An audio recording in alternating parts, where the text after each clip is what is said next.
ನಮಸ್ಕಾರ ವೀಕ್ಷಕರೇ, ಇದು ಸತ್ಯ. ಫೆಬ್ರವರಿ 7, 2025ರಂದು ಕರ್ನಾಟಕ ಹೈಕೋರ್ಟ್ ಮಾಜಿ ಮುಖ್ಯಮಂತ್ರಿ ಬಿಎಸ್ ಯಡಿಯೂರಪ್ಪ ಅವರಿಗೆ ಪಾಕ್ಸೋ ಪ್ರಕರಣದಲ್ಲಿ ಮುನ್ಸೂಚನೆ ಜಾಮೀನು ನೀಡಿದರು.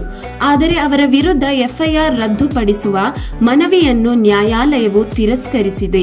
2024ರ ಫೆಬ್ರವರಿ 2ರಂದು 17 ವರ್ಷದ ಬಾಲಕಿಯ ಮೇಲೆ ಲೈಂಗಿಕ ದೌರ್ಜನ್ಯ ಎಸಗಿದ ಆರೋಪದ ಮೇಲೆ ಪ್ರಕರಣ ದಾಖಲಾಗಿದೆ. ಇದಕ್ಕೆ ಸಂಬಂಧಿಸಿದಂತೆ 2024ರ ಜೂನ್ನಲ್ಲಿ ಸಿಐಡಿ ಚಾರ್ಜ್ ಶೀಟ್ ಸಲ್ಲಿಸಿತು.